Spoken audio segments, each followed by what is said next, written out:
I know it might be a little early, but that's your alarm clock for the day. Everyone have a nice time, you guys? Over here? How you guys? Good. Well, my name is Alex White. I graduated from Northside College Prep as the first class to complete the freshman to senior term back in 2003. And I went on to go to business school. Who'd have thunk after saying that? Went to DePaul University for entrepreneurship. And in this course of time, just this year, we've toured Japan, London. We played Sundance Film Festival in Salt Lake City. We self-released and produced a feature-length psychedelic film, which was pretty cool.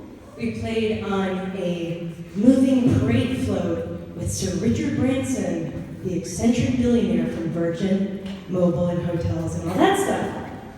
And, you might wonder, well, what's the path that connected me from graduating here in 2003 to where I am today? I'm 30. Whoa. I'm looking at all you guys, and I was like, I remember sitting there, and walking these halls, and Mr. Park teaching me bass, which was super fun and definitely developed the strength in my fingers. And I'm very, very grateful to be here today that they invited me back to speak to all of you, because this is fun and cool, hopefully, as far as class goes. So, how did this person who started here, product of the Chicago public school system, K through senior year, end up on a parade float with Sir Richard Branson and modeling for Levi's jeans and doing all this stuff with a completely DIY approach. So DIY means do it yourself. I don't have a boss, I don't have a manager, and I book all of our shows. I do all of our licensing contracts for our songs that are used by MTV. Has anyone heard of the Jersey Shore show? We're on 25 episodes of that show. So if you hear the birthday song, you'll be like, wait, that's Miss Flanagan's song. Playing in the t-shirt shop with all the Jersey Shore guys pretending like they're working. So you might say, okay, PowerPoint time. This was our Levi's advertisement that was in storefronts in Buenos Aires and billboards in Dublin and Ireland and the centerfold of Rolling Stone magazine and all this cool stuff. DIY success, the title of this PowerPoint. So, you might say, how did these two little redheads from the north side of Chicago with their jaunty caps go from, where they were to here, which is back in high school, but I've done a lot of stuff in between. So the real important thing here that we're talking about today is that you can visualize success, whatever that might be for you, and you can create your own independent path that connects you from where you're sitting right now to where you want to be.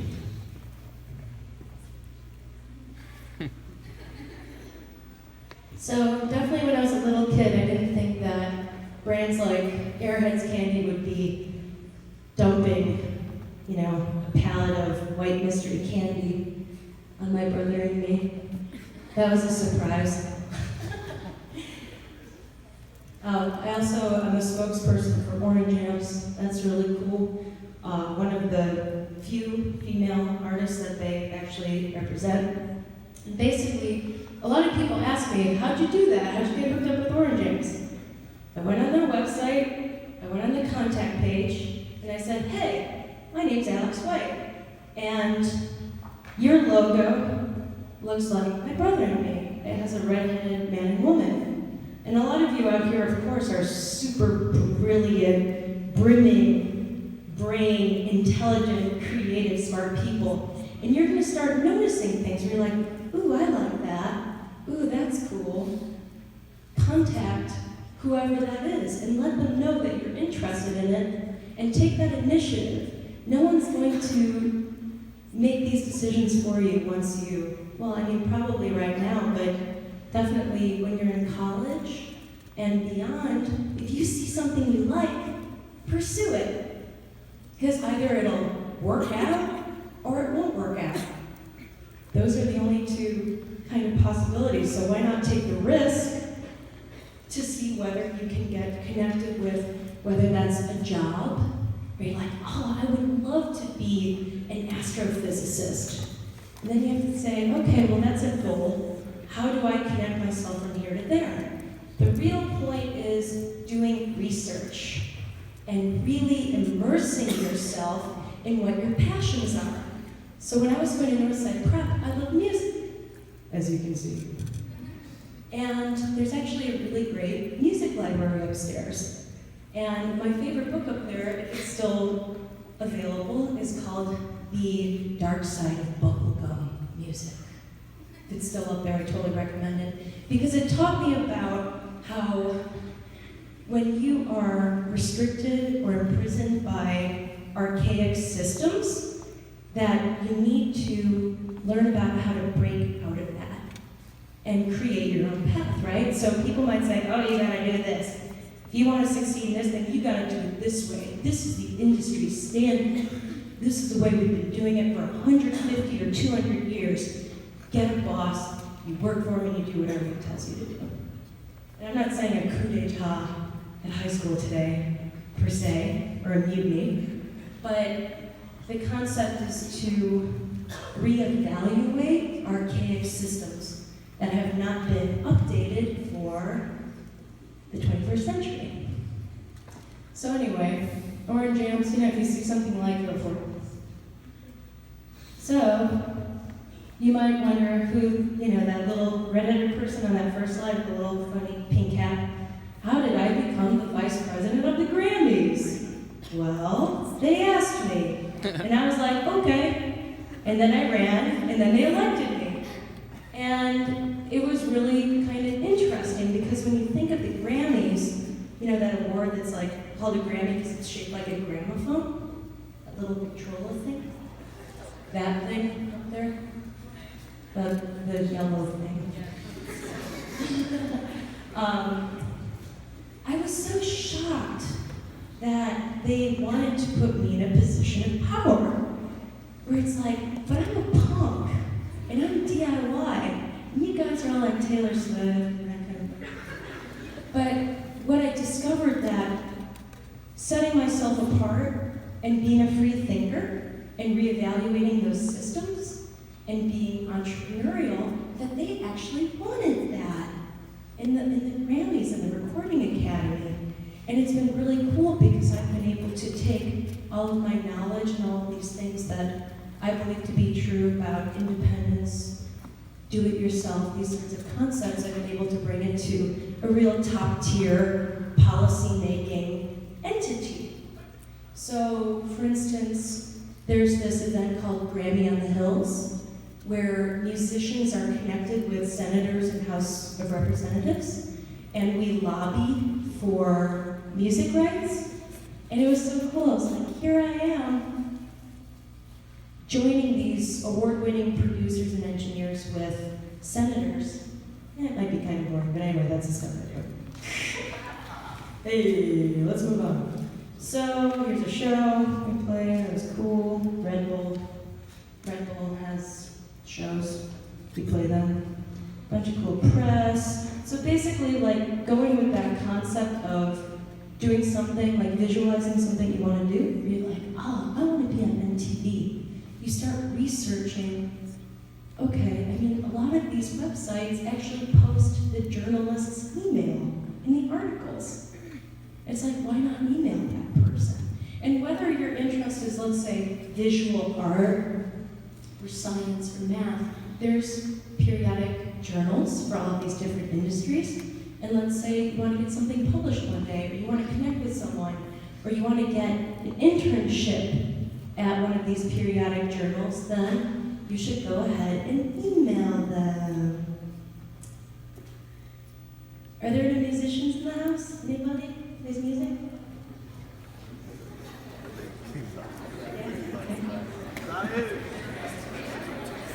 Wave your hands to and fro.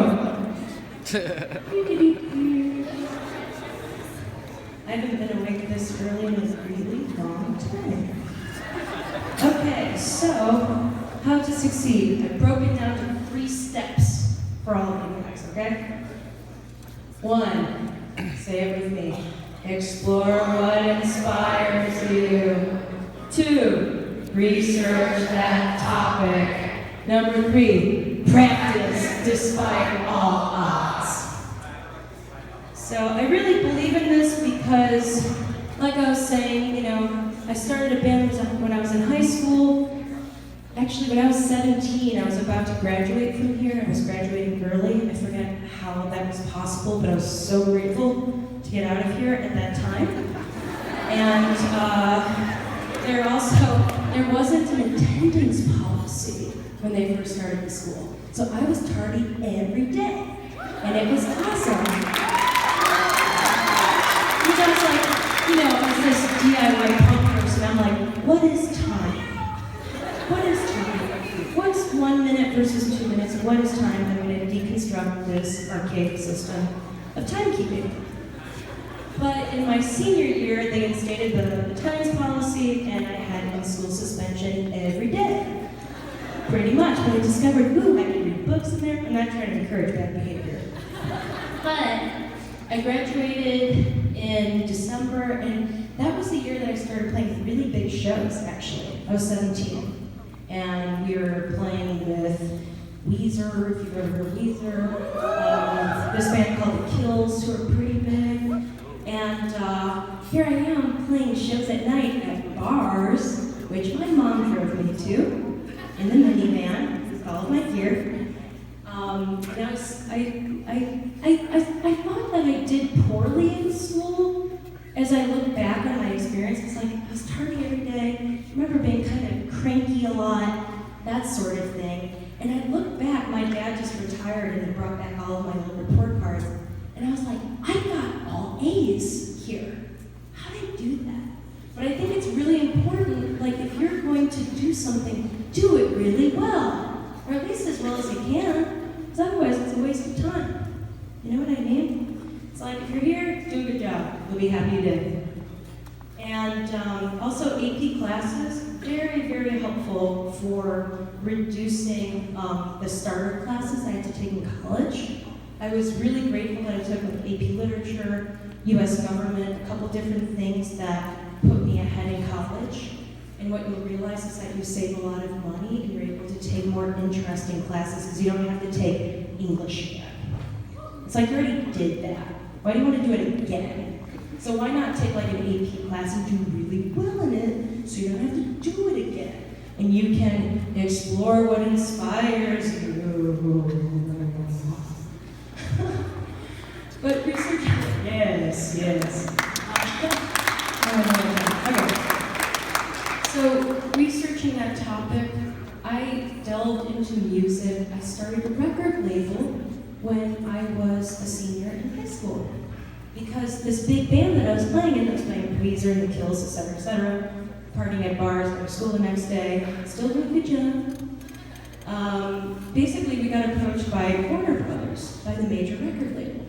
And I was like, wow, every musician's dream come true. But I had read this Dark Side of Bubblegum book up in the library, and it's like, historically, for at least the last 65 years, major label corporations have completely ripped off musicians. So why would I want to play into that system? And sure enough, they give me a deal, a contract, and I have to sign a contract to sign another contract, and I was like, I don't think so. So I started my own record label, and that was back when the internet was brand new, I'm not even kidding. It was like, whoa, internet, have you heard of it? AOL chat room. I don't know if you know what that means. But basically, we started our own website. There's this kind of pre-Google called Angel Fire, where it was, you could DIY your own website. So we put it was a one-page website, the picture of the record, and a PayPal link. Buy it now. And despite all odds, we sold out of that record. And I was like, whoa, I'm onto something. So I saved all the money, all the profits from that first record, and I put out a second one. and then I put on a surfboard.